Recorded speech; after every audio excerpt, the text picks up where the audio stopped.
In 1959, at Street's Grocery in Whitefish, Montana's special spice was born. Alpine Touch. It's the taste you grew up with, well seasoned through the test of time. As the tradition carries from one Montana generation to the next. From its humble beginnings to a trusted brand, here's to the next 60 years. Alpine Touch. Montana's special spice since 1959. Really excited about the victory we got on Saturday. It was a hard-fought win, and it wasn't perfect by any means. We felt like our guys stayed in the fight, believed in each other, and came out in the second half and really did the things that we talked about at halftime. Put some points on the board, and obviously keeping them off the scoreboard by and large. Our conditioning really held up, so we're really pleased with that. It was a very hot day in Portland. I'm sure it was 90 plus on the turf. So a lot to build off of, a lot to be excited about, but a lot to correct too. So we're on to Northern Colorado now, and excited about coming back home and playing in front of a packed crowd again at Bobcats Stadium. So with that, I'll open it up. What are some of the things that have stood out to you after watching film from Saturday's game? Well, I think first off, Portland State's quarterback, Davis Alexander, was a really good player. And we knew that going in. We knew that he would be tough to contend with. He made his fair share of plays, and fortunately, down the stretch, we were able to corral him. So that was the first thing. I think we felt like their defensive scheme would challenge us, and we couldn't quite gain the momentum offensively to stay on the field in the first half enough, but figured out some things. And, just like I said, Davis Alexander's a really good player. Isaiah Alphonse's a really good player, too. And getting him to the second level was the key. And obviously, he had a tremendous game. And we really needed that. And he carried the lion's share of the attempts for us. And ultimately, that'll have to be divvied out a little bit more, I think, as the season goes on. Did you feel that if you kept running into that flex that eventually it would start to bend a little bit and you could get to that second level? Was that the mentality in the second half? Yeah, and it was, to some degree, it was finding schematically how we wanted to attack it. And it was probably more running at it than trying to get outside. We had some success outside, but we had more success probably between the tackles. And honestly, I think our guys kind of seeing it, sorting through it, and trusting, I guess, the calls and what we were doing was probably the biggest thing. It's going to take some time to play through that for anybody, and you got to kind of stick to it. And fortunately, we went into halftime just down one, and we were really able to stick to the plan. And it really opened up the running game in the second half. Was there a lineman or a couple linemen that stood out the most on the offense? Not necessarily. I think, for us it was a collective effort. I think that kind of defense poses challenges for offensive linemen when you're moving guys every which way, and you don't necessarily know where they're going to be. Are going to be once you snap the football, and if they're down guys, if they're stand-up guys, it's quite a variety for that group. So I think they all had their level of success, and they probably all had the things that we can certainly clean up as a group. And Cole Sam was, I forget if you mentioned that he played at right guard in place of Tui. What was kind of the thing behind that, and how much will that be? Well, Cole's healthy again. He had gotten healthy right prior to the Wyoming game, so he was going to figure into the rotation a little bit that week. It was really the same thought process going into Portland State, and whether it's at guard or center, he provides us depth, and honestly provides us competition. So I think we'll continue to work Cole into set rotations, and how many plays per game that'll mean I don't necessarily know, but he'll certainly figure into some playing time. Was Tui just getting a blow? Was that kind of the reason he was out? Yeah, I believe so. I can't even recall when that happened. But we had some guys get tired. It was a test that day for our conditioning, for our mental toughness, and I think we passed. But it was good. There was a set rotation for Cole to get in the first half, and that's when he figured in at center, and then he went into guard a little bit in the second half to give Taylor the ball. What have you thought about the boost that Jahari Martin has continued to give and him rising to the occasion?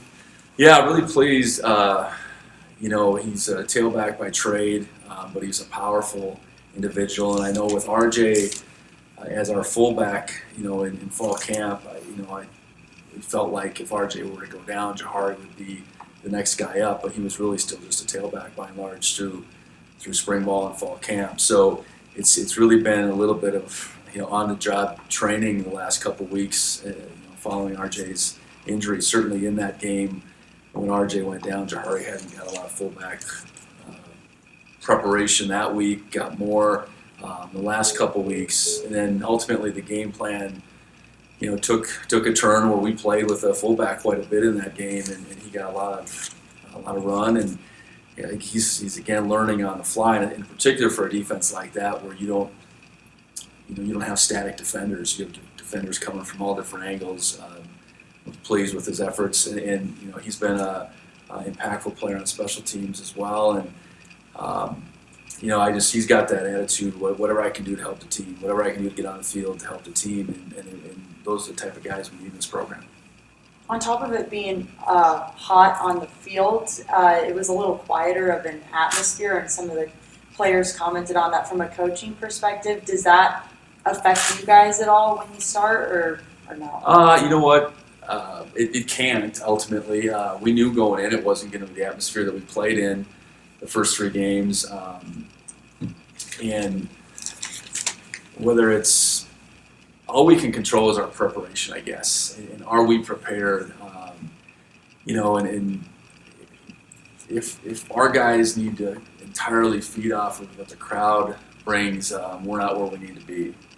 But playing in that environment sheds some light on it, I guess. I think more than anything, Portland State created a little bit of momentum right away. They didn't score that first drive, but they moved the football. We were 3 and out, and they moved the football again, and that was kind of the way the first half went. So, and I don't think that was because we weren't prepared. They made some plays we didn't, and before you know it, they have momentum on their side. And I thought our guys ultimately worked through that. And it wasn't a terrible atmosphere there. I can't imagine if there was 2,000 people there, but it was, we had some fans there, they had some fans there. So, that's going to be the nature of some of the venues we play in, and we got to be prepared to play in them and come out of the gates as hot as we can. Do you think maybe some of that was just inevitable, having it be two blowouts in a row and playing 2 games at home? Again, same thing. It can't be. If we're getting too caught up into reading our clippings or looking at scores and trying to rationalize how our next opponent is, we're caught up in the wrong things. I think we were well aware that Portland State was dangerous. I think we were well aware that we were far from perfect in those previous couple games. But, as you grow and learn about your team, they're not all seasoned vets. And we got plenty of guys that are going through this for the first time. So I think it was a tremendous learning opportunity for our team, for our leaders to continue to emerge and step up, because we have to be prepared to play, anywhere against anybody at any time. That's got to be our mindset, and that was a step forward, kind of working through that on Saturday. Is there anything you could pinpoint or sum up as far as penalties and why there were more in this game than in others? Yeah, we got 4, unsportsmanlike personal fouls, and that's I think very uncharacteristic. And the guys that got them, I would say, are good team players. I think we got caught up in the emotions a little bit on a couple of them. A couple of them were of the reactive nature, which the reactor typically is the one that does get caught. And then we got double on the touchdown when we went up 13 points, or we went up 12. And, I do think across football there's a heightened sense of, calling penalties for taunting and talking and those type of things. It's NFL on down. And, it's important our guys understand that. That whole drive, as we were pushing the ball down the field, and it was physical, there was a lot going on, and our guys have to learn, talk with your pads, get back to the huddle, go do it again, and we didn't do a very good job of that. So again, like a lot of things within that game, we need to learn from it and grow and not see that type. We had 7 penalties and 4 of them were of that nature, and all were impactful.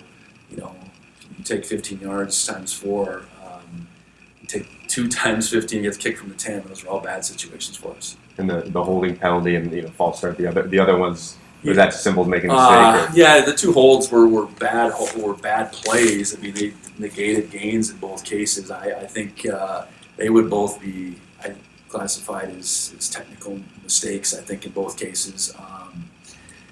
So, yeah, I think it's a deal. The offsides, you're going to get a few of those. You're going to get a few unforced. The holds, kind of the ebbs and flows of getting holds, kind of goes with the crew sometimes. But our penalties were all warranted, ill-timed, and we got to be more disciplined. I guess that's the bottom line.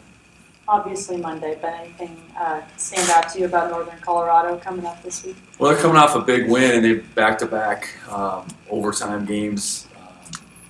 Finding a way to win against a team that had just come off of beating an FBS team. I think that was a big win for them, and they're a program that they hired a coach in the offseason last year and didn't get a chance to play, so they're really certain still creating their identity and getting, I don't know if that's a signature win, but getting a big Sky win like that, certainly is one that creates some momentum with, and they have several transfers from a lot of different programs. So they're a lot different than they would have been in 19. To even think anything resembles what they were in 19 would be a real mistake. And Coach McCaffrey brings a wealth of experience from his playing days, his coaching days at Valor Christian. He's got his son, who played in the Big Ten, playing for him at quarterback. They got some really explosive players on offense, running backs, receivers, and they got some really skilled guys on defense. So, we could look at their scores, line them up, look at their stats, and say whatever, but they're coming off a big win, and we gotta be prepared for their best shot. Team-wise, what are they more conventional than PSU? Similar? I'd say more traditional on offense. A mix of being under center and play action. Try to get the running game going. Not as pass heavy maybe as Portland State was. Not as dependent on their quarterback to make plays. However, Dylan can make a bunch of plays with his arm in particular. Really good running back. A couple of those transfers are at the receiver position. Really good size guys. So. Yeah, more traditional in their sets, trying to get one-on-ones with those big receivers. Defensively, it's a 3-3 stack defense, one that we probably won't see the rest of the year. So a little bit of an anomaly again from a defensive perspective. It's a defensive system that's come along the last couple of years. Started, I think, A&M. Iowa State runs it. We saw it at Wyoming, both with Tulsa and Texas State. So it's become more and more of a defense that can really slow down the pass because you're dropping 8 in the coverage quite a bit, but you're deployed enough to stop the run by the way they set. So, it'll be the way the season goes. You shift gears schematically week to week. That's just the way things work, and we've already done that starting here on Monday. Would you characterize that 3-3-5 as a big nickel, or do they play more of a rover safety, or what does that secondary look like in that scheme? They're secondary play, more safeties, but it's got an unusual flavor to it. When it's probably the one time in 11 games you'll see it. I think that's the biggest thing. And that year at Wyoming 19, we saw it 2 out of 3 weeks. So I'd have personally a little bit of experience. I know Coach Hausreich does.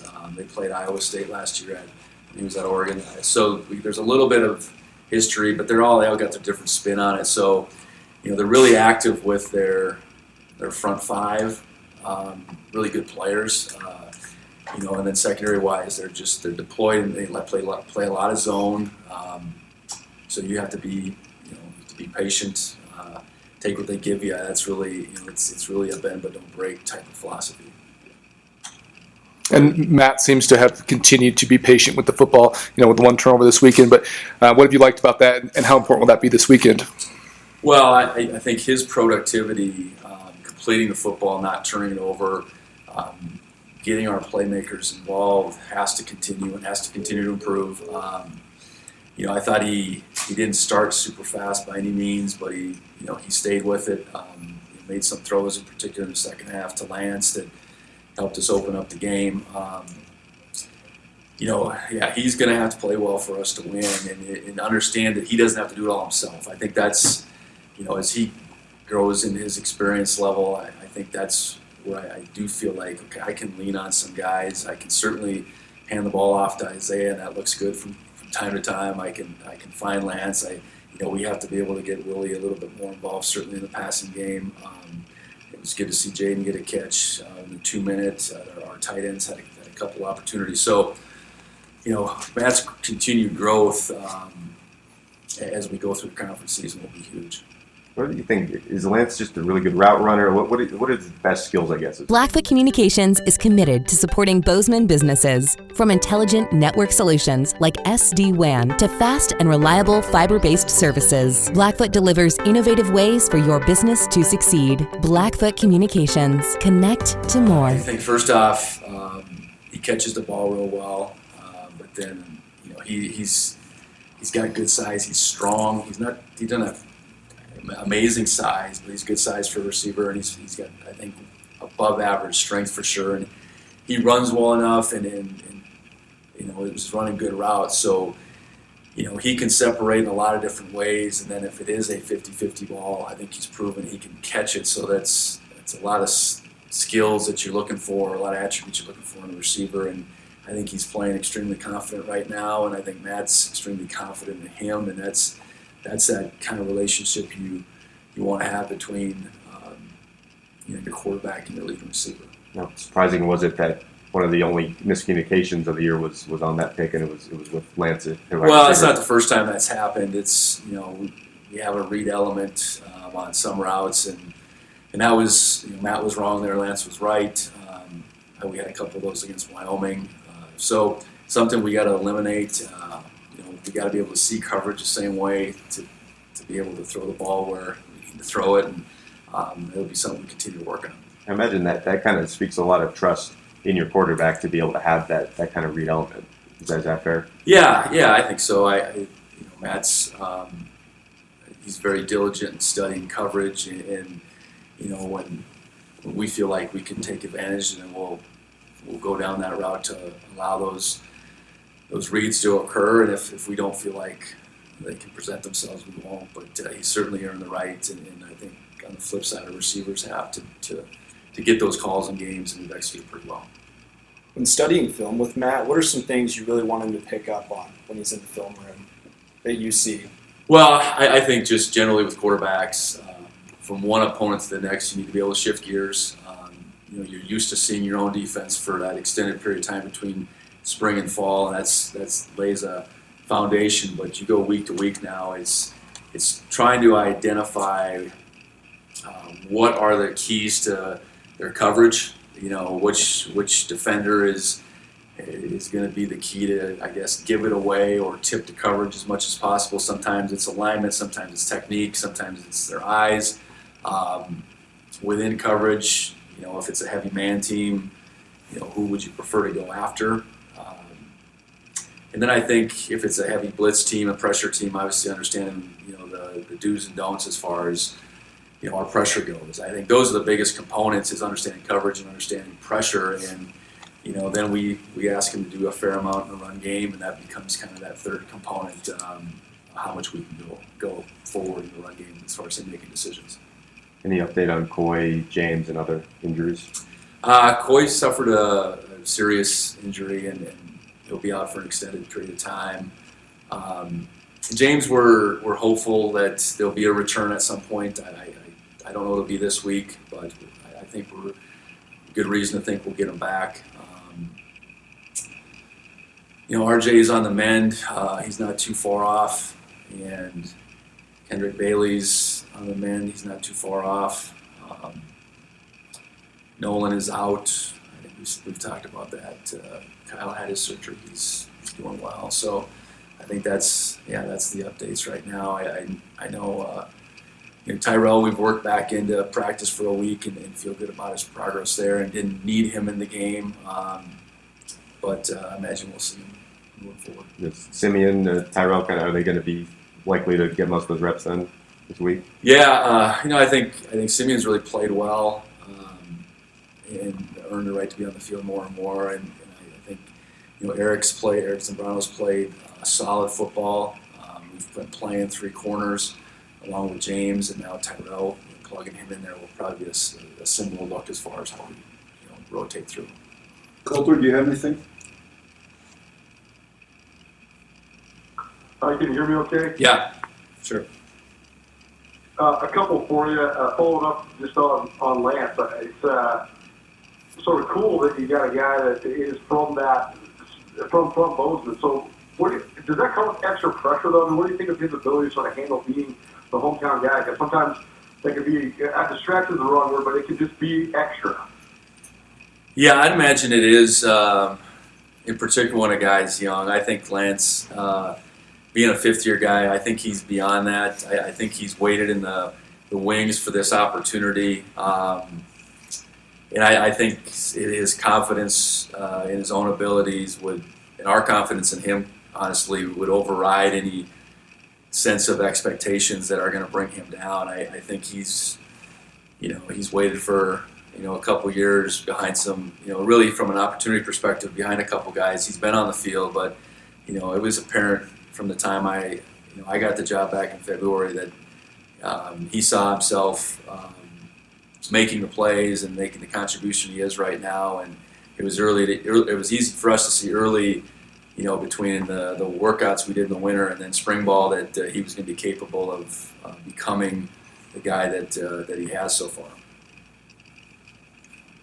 That group's interesting because not only did those guys have to do so much more blocking because there was such a run-heavy offense, but also a lot of those guys were kind of stuck behind two of the more talented guys Montana's had in a long time, Travis Johnson and Kevin Cassis. So do you sort of see a revitalized energy in them, or how do you think they've reacted to just getting more opportunities, being more involved in the offense as a whole? Well, I think first off, they understand that it's an every play deal. I think that's the residual of maybe the things they were asked to do before. Our guys need to, not only run routes and catch the ball, but they need to block, and that's certainly continued. I think whether it's Lance wanting to seize this opportunity, if it's Willie getting back on the field after all the hardship that he's had staying on the field, and then some of the younger guys, Jaden hadn't really had a chance to get on the field a whole lot. Bring Cam Gardner into the mix. Coy, unfortunately he got hurt, but he's willing to do whatever, and that showed I think throughout his career here. So yeah, I think receivers want to be involved. They want to get the ball, but I think we set the tone that it's got to be a unselfish group that's willing to do whatever they're asked and keep getting better. You'll be rewarded on the other side. And I know it does help the more times that the balls get thrown for sure. I know I touched on this with you at the Big Ten kickoff, but I want to follow up with you just because we've seen the impact it can have already just 1 week into league play. And that's when it comes to explosive returns. You guys had one. Coy had one on Saturday. But, I think there was 3 kick returns for touchdowns on the opening weekend of Big Sky College play. How much can that impact the momentum of the game? But also, then how high of a priority do you put on kick coverages and things like that to sort of mitigate those explosive plays from your opponent? Well, they are certainly big plays, and I'll talk about the coverage aspect first. We have to be able to keep those at a minimum, and kickoff cover-wise, we've done an awesome job at this point, forced a lot of fair catches. Blake's kicked the ball fairly well 4 games in. Punt coverage-wise, we let one, get to, I think, a 14-yarder right away. So that's a huge priority, and also where Bryce kicks the ball directionally and hang time and distance is really important. I know creating returns on our end, that was the first game we've been able to get any kickoff returns, and we were honestly disappointed with our production there. So we need to improve upon those opportunities. I do, in the punt game, it has shown up where we've had some impactful plays, and that was huge. That sequence right after half, we'd moved the ball a little bit on offense, pinned them. So Bryce had a good kick, went 3 and out, and that created that opportunity for that catch at midfield for Coy, and I think we got inside the 20, tagged on penalty. We were sitting there at the 9, and that little sequence of offense to punt to defense to punt return, flipped the fortunes of the game, ultimately with the return that Coy had. So, we got to be able to limit them, and we got to be able to create them at times, and we're working real hard schematically on both sides of football. And I think we have a group of guys with a real desire and understanding how important those plays are. But I don't think we're the only team in the Big Sky that thinks that way. So, it'll be important each week that we create momentum in the special teams game, and we certainly don't allow it to be created on the other side. I know you don't necessarily specifically recruit a guy coaching the kick returner. If I want to play a different position too, but those abilities are pretty apparent, especially from in that element from a young age. So, but do you feel like there's guys that land at the FCS level in the Big Sky that maybe have superior talent in that specific element of the game? That's an interesting thought. I think it can happen that way because, in particular, I'd say in the punt return game, punt returning doesn't always correlate to big-time receiving skills necessarily. And to some degree, I would say the kickoff is the same way. So guys can slip through the cracks they're elusive. They're maybe quicker than they are fast. And that's what a punt returner really needs to be. Sometimes a kick returner is more about a guy that can just hit it and go. But I think there's some real good insight in that thought because at the as you higher up you go, you're probably looking at speed, and sometimes that those guys that are very elusive but maybe don't have that top end speed are looked over, and those a lot of times are the guys with really excellent return skills. Last one for me. You mentioned Dylan McCaffrey, the quarterback for Northern Colorado. And there's been in recent years guys that were 3-4 star recruits that have landed in the Big Sky and in the FCS as well. But I mean, he's a little different than that even as a guy that was a top 100 player coming out of high school, a top 10 quarterback in the entire country, in Michigan and all that. So do you see that talent level? Do you see him on film? And what sort of impact do you think that potential could have in the league long term? Yeah, he's talented, and we didn't have a shot to recruit him at Wyoming, but with the proximity to Denver, I was very familiar with Dylan. And in going to Michigan, that was warranted by his high school career. I know Michigan's played a bunch of guys at quarterback the last several years. It's been a little bit of a revolving door, but he was on the field a bunch, and I think he's a guy that has football in his blood, obviously, and has athleticism in his bloodlines. His brothers, his dad, his mom, I know one of his grandfathers, I think, was an Olympic champion, or Olympian at least. So there's a lot to be said for him just growing up around sports and competition, and then, having been coached by his dad, and then now being coached again by his dad and his older brother. What a unique situation. Max is the offensive coordinator, and so it's early in this whole transition for them. But Dylan's got a whole bunch of talent. I think he's more of a passer than a runner, but he's more than capable of making some plays with his athleticism, and he's got some really good targets. Really good sized targets on the other end. So I imagine their passing game and his numbers will continue to grow as this season goes along, as his career does. We'll catch him on the early side of it, and hopefully we can have our own level of success against him. But I would imagine he's going to have a good career and be a real big impact down there in Greeley. Thanks, Coach. Yeah, just one more. What have you seen from Callahan so far this season? Callan's been really steady. He's tackled the football well. I think we found in that will spot in this defense a real good home where he's generally playing in the box. So alignment and seeing things, his instincts can take over. But he's really, I think ran well and made plays sideline to sideline. He's blitzing probably more than he did before. I think he's been effective there as well. So really pleased with his play. I know he gets overshadowed, I think, by Troy, but that tandem we've been really pleased with, and that's not just Troy making plays; it's the both of them. All right, thanks. Blackfoot Communications is committed to supporting Bozeman businesses. From intelligent network solutions like SD-WAN to fast and reliable fiber-based services, Blackfoot delivers innovative ways for your business to succeed. Blackfoot Communications. Connect to more.